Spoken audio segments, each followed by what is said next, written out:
Pour la prochaine fois, je vous laisse un peu de surprise sur les œuvres qu'on va aborder, mais vous pouvez quand même voter. Je vous laisse donc le choix entre un film très fortement inspiré de Memento ou alors le film auquel Inception a tout piqué.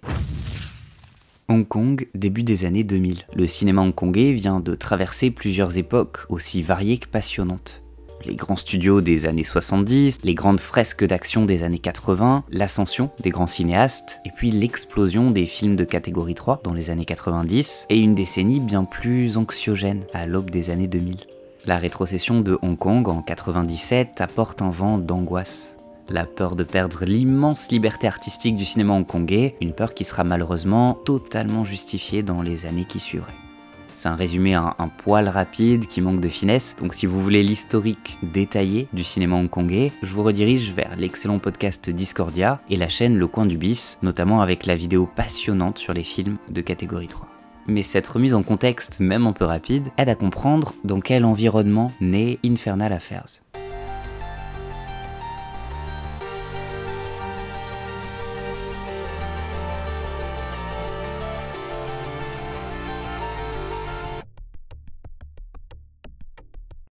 Sorti en 2002, le film est co-réalisé par Andrew Lowe et Alan Mak. Andrew Lowe qui s'était au passage illustré dans la catégorie 3 au début des années 90 avec Raped by an Angel ou Naked Killer 2, c'est selon, mais dont la popularité avait explosé avec le film de triade Young and Dangerous qui donnerait vie à une franchise. Il retrouve les triades avec Infernal Affairs, mais sous une forme différente. Le film raconte l'histoire de Chan Wing-yan, un policier sous couverture qui infiltre la bande de Sam, parrain assez redoutable. En parallèle, Sam envoie un de ses hommes, Lo King-ming, pour infiltrer la police. Toute l'histoire tournera donc autour de ce jeu de faux semblants, entre mensonges, manipulation et crime. Infernal Affairs, c'est avant tout un pur polar nerveux, qui scotche son spectateur à l'écran pendant 1h35. Le rythme est très intense, on ne prend pas une seule seconde pour se poser. Et c'est là une des très grandes forces du film, sa capacité à maintenir la tension à un niveau très élevé tout le long du récit, sans jamais relâcher la pression. L'affrontement entre Andy Lau et Tony Leung offre deux performances très prenantes, et en même temps avec deux acteurs de cette trempe, on aurait forcément une explosion de charisme à l'écran. Sur la forme, Infernal Affairs déborde de style, comme énormément de polars hongkongais de ces années-là d'ailleurs. Ces effets sont parfois un peu datés, un peu trop appuyés, mais la direction du duo Andrew Lowe et Alan Mak fonctionne à merveille. Esthétiquement c'est beau, la mise en scène se fait parfaitement oppressante quand il le faut, sans oublier les plans symboliques assez fascinants, notamment la confrontation finale au sommet de la ville, première et unique séquence de tout le film qui nous permet de respirer, de nous émanciper des gratte-ciel et des ruelles étroites. En quelques secondes, les cinéastes traduisent toute l'envie qu'ont les deux hommes d'arrêter leur double vie, de sortir d'un quotidien qui constitue paradoxalement une prison tant pour l'un que pour l'autre. D'ailleurs, le symbolisme est une des grandes forces du film. On peut en tenir une première lecture spirituelle, avec la citation de Bouddha qui apparaît à l'écran et résume à elle seule toute la thématique du film, « Celui qui est dans l'enfer perpétuel ne meurt jamais ».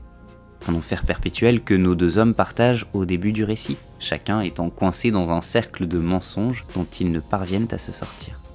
Un enfer symbolique qui constitue le cœur même du récit, au point d'apparaître directement dans le titre du film. Mais si Infernal Affairs est un film radicalement hongkongais, ça n'est pas que sur la forme, mais aussi dans ce qui est raconté. Le film nous parle d'une société de l'observation. Tout le monde s'épie en secret, tout le monde s'enregistre. La police écoute en cachette Sam, par l'intermédiaire de Chan. Sam sait ce qui se dit en interne grâce à Lo, mais il enregistre également des discussions avec ce dernier par sécurité. D'ailleurs, la toute première séquence s'ouvre bien dans une boutique de vente d'enceintes, de chaînes hi-fi, littéralement du matériel d'écoute.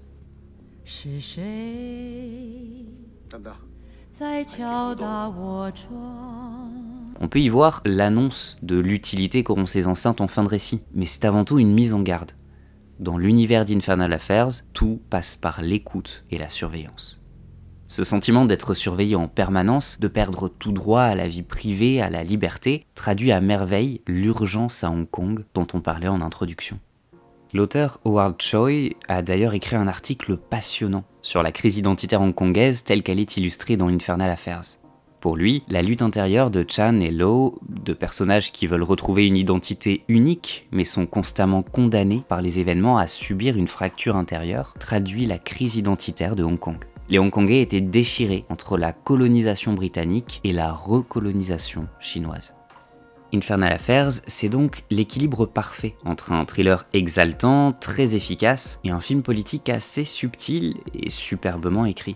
Un triomphe sur la forme et le fond, qui obtiendra à sa sortie un immense succès critique et commercial, posant au passage les bases d'une trilogie dont les 2 volets suivants sortiraient coup sur coup un an plus tard, et à titre purement personnel, je trouve que les suites n'atteindront jamais le niveau de qualité du premier volet. Dès 2003, Hollywood s'intéresse de très près à Infernal Affairs et le producteur Brad Grey de la Warner ainsi que Brad Pitt en rachètent les droits pour en faire un remake. William Monahan, qui sortait tout juste de Kingdom of Heaven, s'occupe de la réécriture. Au passage, Monahan, c'est un début de carrière vraiment unique, puisqu'il enchaînerait avec Mensonge d'État pour Ridley Scott, avant de se perdre dans des projets de moins en moins intéressants.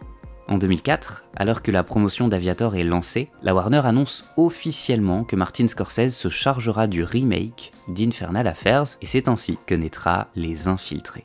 I was somewhat familiar with Infernal Affairs, but I just liked the sense of the script, and you'd heard we were going to do it, and you jumped in. I think it was sent to both of us at the same time. Les Infiltrés, c'est avant tout l'incarnation même du grand film hollywoodien. Scorsese à la réalisation, un casting démentiel composé de Leonardo DiCaprio, Matt Damon, Jack Nicholson, Vera Farmiga, Mark Wahlberg, Martin Sheen ou encore Alec Baldwin, un véritable défilé XXL de superstars. Au passage, si Brad Pitt reste coproducteur du film, il devait initialement tenir le rôle de Matt Damon, et ça, c'est un changement de casting que je regrette énormément. Sur le papier, Les Infiltrés racontent exactement la même histoire que le film original. Le flic Billy Costigan infiltre le gang du mafieux Frank Costello, pendant que Costello est parvenu à infiltrer son homme, Colin Sullivan, au sein des forces de police. Dans les grandes lignes, l'histoire sera exactement la même, au point de reprendre à de très nombreux moments dans le film des séquences copiées-collées de l'original.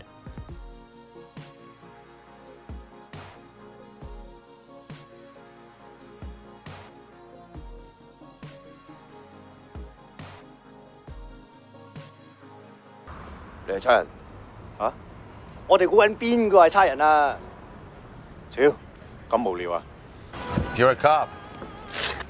What? We're guessing who cops are. You know most good-looking women are cops? Well, I'm going home, all right? La première différence majeure entre les 2 films, c'est la durée. Les Infiltrés durent 50 minutes de plus. C'est une différence assez colossale pour 2 films qui racontent exactement la même histoire.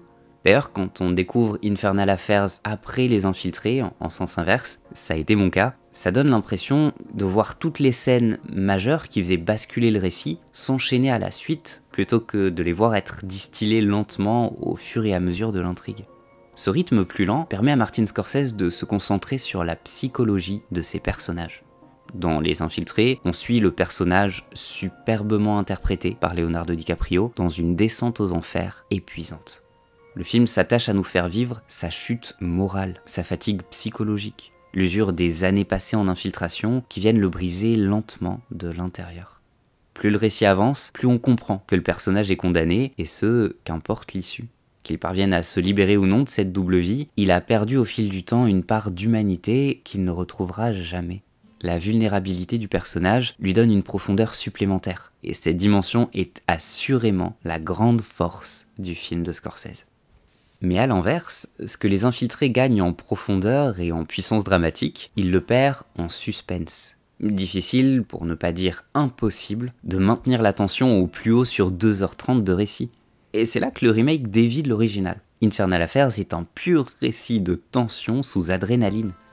Si on ne cherche qu'un polar ou un film de mafia, l'original est assurément plus efficace et radical. Pourtant, Martin Scorsese joue sur l'effet de choc avec un film bien plus graphique et violent. Mais là encore, le choc renforce la lecture psychologique, les traumatismes des personnages, plutôt que d'apporter une réelle tension. Logiquement, Les Infiltrés n'a pas le sentiment d'urgence qu'avait Infernal Affairs. Simplement en changeant de pays, le contexte politique de l'œuvre est radicalement différent. Et sa lecture également. D'un côté, on avait un film fait la peur au ventre, dont émanait un mélange de colère et de pessimisme, De l'autre, un film étrangement plus sage sur la forme, qui s'inscrit dans une lignée prestigieuse de grands films mafieux de Martin Scorsese, sans toujours retrouver la rage de ses aînés. Si la plupart des personnages restent inchangés, Les Infiltrés fait le choix de combiner les deux personnages féminins d'Infernal Affairs en un seul, Madeline Madden. Et ça, c'est un choix judicieux.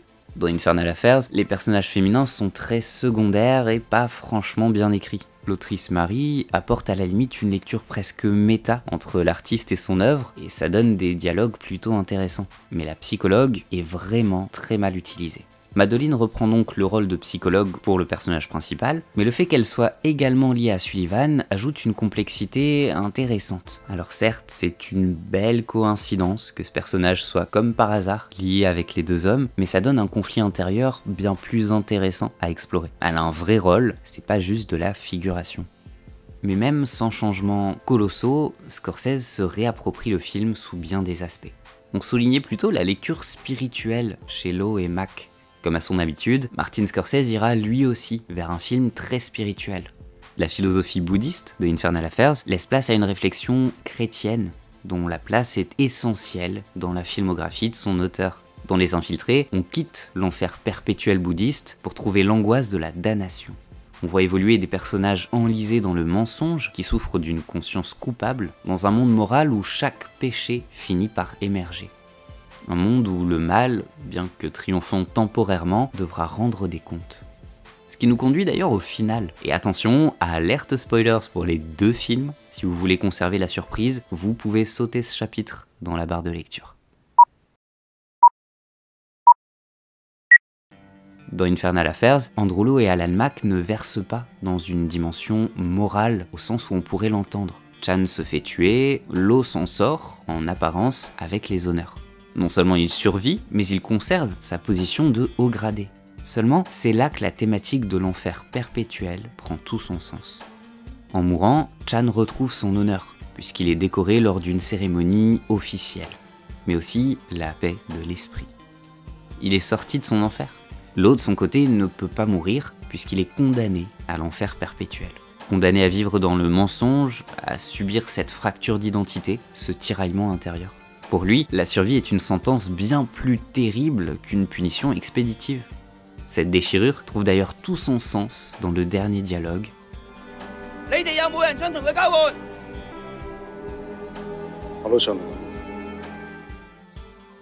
A l'inverse, pour Les Infiltrés, le final peut sembler un peu plus manichéen. Le bien et le mal séparés, la rédemption ou la punition. Le fait que Sullivan, incarné par Matt Damon, finisse lui aussi par se faire tuer, apporte peut-être une certaine satisfaction au premier visionnage. Non, le mal n'a pas totalement triomphé, et oui, dans la logique chrétienne du film, on récolte ce que l'on sème. Cela dit, je trouve ce final vraiment moins puissant. La réflexion est bien moins profonde et semble même être un contresens quand on compare cette fin au reste du récit qui était bien plus trouble, ambigu. Je ne peux pas m'empêcher d'y voir une certaine facilité scénaristique. Un semi-happy end un peu trop hollywoodien qui sous-estime la capacité du spectateur à encaisser un récit dur, amoral, une réelle frustration. Et c'est d'autant plus surprenant chez Scorsese qui a toujours été fasciné par l'entre-deux, la zone d'ombre entre bien et mal. Mais au-delà de ces détails qui vont faire qu'on préfère telle ou telle version, Infernal Affairs et Les Infiltrés offrent un cas de figure particulièrement intéressant pour deux raisons. Premièrement, on vient contredire le cliché habituel qui veut que remake est égal à mauvais film. On entend souvent une suite de critiques dès qu'on aborde le terme remake. Des copies peu inspirées, opportunistes, un manque de créativité, des raisons uniquement commerciales, bref, un remake ce serait le mal absolu d'un point de vue cinématographique. Eh ben, non, évidemment que non, ça n'est pas le cas. Comme toute analyse cinéphile, la mesure est de mise. On peut trouver des remakes de grande qualité, qui restent à la fois très fidèles à l'original, tout en s'en démarquant suffisamment, en apportant une vraie part de personnalité, une nouvelle lecture, une nouvelle identité. Et ça nous conduit par extension à la deuxième raison. Ces deux films prouvent à quel point l'identité d'un cinéaste se joue sur la mise en scène. Alors oui, dit comme ça peut sembler évident, mais ici on a vraiment une illustration parfaite. Sur papier, on a les mêmes histoires, les mêmes personnages, les mêmes rebondissements, les mêmes enjeux scénaristiques, Et pourtant, Les Infiltrés restent un pur film de Scorsese, tout comme on retrouve énormément du cinéma d'Andrew Lowe et d'Alan Mack dans Infernal Affairs. Au-delà de la différence culturelle, qui fait qu'on a les triades contre la mafia, le contexte politique qui change, l'original misait tout sur un polar urbain étouffant, typiquement hongkongais, une mise en scène fluide, dynamique, à l'esthétique singulière. Si on compare une même scène racontant la même chose dans Les Infiltrés, on retrouvera un style purement scorsésien. Et là où on cultive souvent le mythe de l'auteur qui doit écrire et réaliser pour avoir un style, eh bien non, l'identité d'un cinéaste ne se joue pas uniquement du côté de l'écriture et des thématiques, mais bien dans le langage cinématographique. Le vocabulaire utilisé par Scorsese, c'est une imagerie saisissante, toujours en mouvement. Un univers visuel qui nous place souvent au plus près de l'action par des plans serrés pour une immersion totale. Si on fait le bilan, la grande majorité des codes du cinéaste sont présents dans Les Infiltrés. À cela vient s'ajouter le style de montage inimitable de l'immensément talentueuse Thelma Schoonmaker, qui elle aussi a une part cruciale dans l'identité du cinéma de Scorsese. Et ça, c'est ce que personnellement j'appelle la magie du cinéma. L'âme quasiment imperceptible que chaque artiste infuse dans son œuvre. Et rien que pour ça, qu'importe ma préférence entre Infernal Affairs et Les Infiltrés, je suis heureux que les deux films existent. Qu'ils soient si bons, chacun dans leur registre, et je vous encourage vraiment à découvrir les deux. On va s'arrêter là pour aujourd'hui. N'oubliez pas de voter en commentaire pour le prochain épisode. Likez, vous abonnez, vous connaissez la chanson, vraiment. Merci de continuer à faire vivre la chaîne. Merci pour l'excellente réception des dernières vidéos. La chaîne vraiment grandit à vue d'œil, ça fait trop plaisir. Et je vous dis à très bientôt.